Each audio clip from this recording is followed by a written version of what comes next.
औज़ु बिल्लाहि मिनश्शैतानिर्रजीम बिस्मिल्लाहिर्रहमानिर्रहीम रब्बि इश्रह ली सदरी वयस्सिर ली अमरी वहलुल उक़दतम मिन लिसानी यफ़क़हू क़ौली रब्बि ज़िदनी इल्मा। अस्सलाम वालेकुम। रवायत है कि हज़रत लूत अलैहिस्सलाम हज़रत इब्राहीम अलैहिस्सलाम के भतीजे थे। बाज़ लोगों का कहना है कि आप अलैहिस्सलाम हज़रत इब्राहीम अलैहिस्सलाम के खालाजाद भाई थे, और बाज़ लोगों का कहना है कि हज़रत लूत अलैहिस्सलाम हज़रत इब्राहीम अलैहिस्सलाम की बीवी हज़रत सारा अलैहिस्सलाम के भाई थे। जब अल्लाह ताला के हुक्म से हज़रत इब्राहीम अलैहिस्सलाम ने हिजरत की तो हज़रत लूत अलैहिस्सलाम आपके साथ थे। हज़रत लूत अलैहिस्सलाम सबसे पहले और अपनी कम उम्री में ही हज़रत इब्राहीम अलैहिस्सलाम पर ईमान ला चुके थे, और अल्लाह ताला ने आप अलैहिस्सलाम को अपने ख़ास बंदों में चुन लिया था। हज़रत लूत अलैहिस्सलाम को रब ताला के हुक्म से कौम सदूम और शहरिस्तान में लोगों की तबलीग करने के लिए और हदायत के लिए भेजा। हज़रत लूत अलैहिस्सलाम वहीं रहाइश पजीर हुए और वहीं आप अलैहिस्सलाम की शादी हुई और आप अलैहिस्सलाम की 2 बेटियां पैदा हुईं। हज़रत लूत अलैहिस्सलाम शहरिस्तान में ज़राअत करने लगे। शहरिस्तान के बाशिंदों में लाखों आदमी बड़े हैकल और जंगजू थे। इस कौम के लोग गुनाह कबीरा में मुब्तला थे। वहाँ के मर्द अपनी बीवियों और औरतों को छोड़कर नौजवान खूबरू लड़कों को ढूंढते और उनसे बदफेली करते, और उसके बारे में इस बात में किसी किस्म की कोई शर्म महसूस नहीं करते थे। इस कौम में मर्द और औरतें गुनाह को बुरा न समझते। औरतें औरतों के साथ और मर्द मर्दों से ताल्लुक़ रखते थे, और ये इफ़ाल सरेआम किए जाते। रास्तों में चौराहों में बैठकर आदमी हंसी ठट्ठा करते और आने जाने वालों पर फिक्रे कसते और लूट मार करते। ये सब उन लोगों का मशगला था। अल्लाह रब ताला ने उस जगह की ज़मीन को बेहद ज़रख़ेज़ बनाया था। बागात में हर रंग के फूल खिलते थे। इलाके की खूबसूरती लाजवाब थी।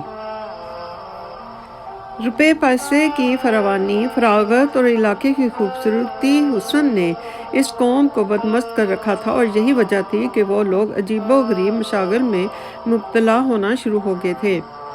इस कौम में जिस बुराई ने सबसे पहले जन्म लिया, वो बुराई इससे पहले किसी कौम में ना थी, और हम जिन्स परस्ती की इब्तिदा इसी कौम से हुई, और सबसे पहले ये बदफेल इस कौम ने किया।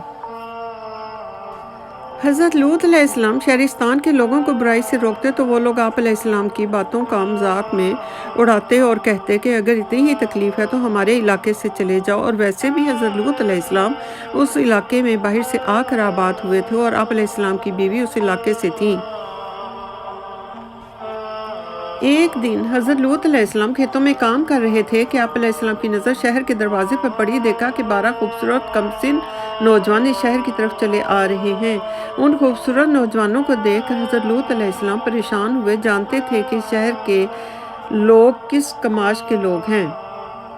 फ़ौरन उन नौजवानों के पास गए, उनसे कहा कि यहाँ के रहने वाले लोगों का किरदार ठीक नहीं है, आप लोग यहाँ से चले जाओ। वो बोले कि हम रास्ता भूल गए हैं, सुबह होते ही चले जाएंगे। हज़रत लूत अलैहिस्सलाम से फरमाया कि हमें रात को रहने के लिए जगह चाहिए। हज़रत लूत अलैहिस्सलाम अंधेरे में खामोशी के साथ शहरिस्तान के लोगों से छुपते छुपाते हुए नौजवानों को अपने घर ले गए। घर में दाखिल होते ही तमाम दरवाजे खिड़कियां बंद की और मेहमानों के रात बसर करने का इंतज़ाम करने लगे। घर के लोगों को कहा कि बाहर किसी को मेहमानों की खबर ना हो। उधर हज़रत लूत अलैहिस्सलाम की बीवी बावजूद हज़रत लूत अलैहिस्सलाम के मना करने के बाहर गईं और आस पड़ोस में ये खबर पहुंचा दी कि हमारे घर में बहुत ही खूबसूरत कम उम्र लड़के आए हुए हैं। अब ये खबर जंगल की आग की तरह पूरे इलाके में फैल गई। फरमाया रब ताला ने कि पहुंचे मेरे भेजे हुए हज़रत लूत अलैहिस्सलाम के पास फरिश्ते, तो वो उनके आने से अपने दिल में रंजीदा हुए और अपने जी में कहने लगे कि हमारे लिए आज का दिन बड़ा सख्त दिन है। और आई इसके पास कौम दौड़ती हुई, और वो बहुत ही बेइख्तियार थे और वो बहुत ज़्यादा मुंतज़िर थे इस फेले बद के करने के लिए। वह ये कि हज़रत लूत अलैहिस्सलाम की बीवी के खबर करने पर उस कौम के लोग हज़रत लूत अलैहिस्सलाम की हवेली पर आए और बुलंद आवाज़ से कहने लगे कि ए लूत अलैहिस्सलाम, इन खूबरू नौजवानों को हमारे हवाले कर दो।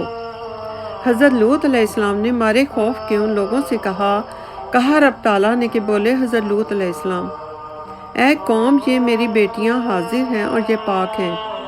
میں تمہارا نکاح ان سے کر دوں گا۔ بس تم لوگ اللہ سے ڈرتے رہو اور مجھ کو رسوا نہ کرو، یہ لوگ میرے مہمان ہیں۔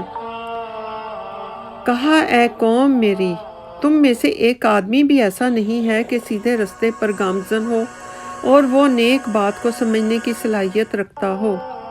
وہ یہ کہ مہمانوں کی عزت کو بچانے کے واسطے حضرت لوط علیہ السلام نے اپنی بیٹیوں کا نکاح بھی ان بدفعل لوگوں سے کرنے کا ارادہ کر لیا، مگر وہ کافر بدکار حاکم لوگ کسی طرح نہ مانے، بولے اے لوط علیہ السلام، تم کو تو معلوم ہے کہ ہمیں کیا چاہیے، ہمیں تمہاری بیٹیوں سے کوئی غرض نہیں۔ حضرت لوط علیہ السلام بولے کہ اے قوم، مجھ میں قوت ہوتی تو تمہارے ساتھ لڑتا، لیکن میں نے صبر کیا اور پناہ چاہی خدا کی تمہارے شر سے۔ اللہ رب تعالیٰ تمہارے شر سے میرے مہمانوں کو محفوظ رکھیں۔ اللہ رب تعالیٰ کی طرف سے فرشتوں کو یہ حکم تھا کہ جب تک حضرت لوط علیہ السلام 3 دفعہ اپنی قوم کی بدکاریوں کا ذکر تمہارے سامنے نہ کرے، اس وقت تک قوم سے ہرگز برائی نہ کرنا اور نہ ہی اپنے بارے میں بتانا۔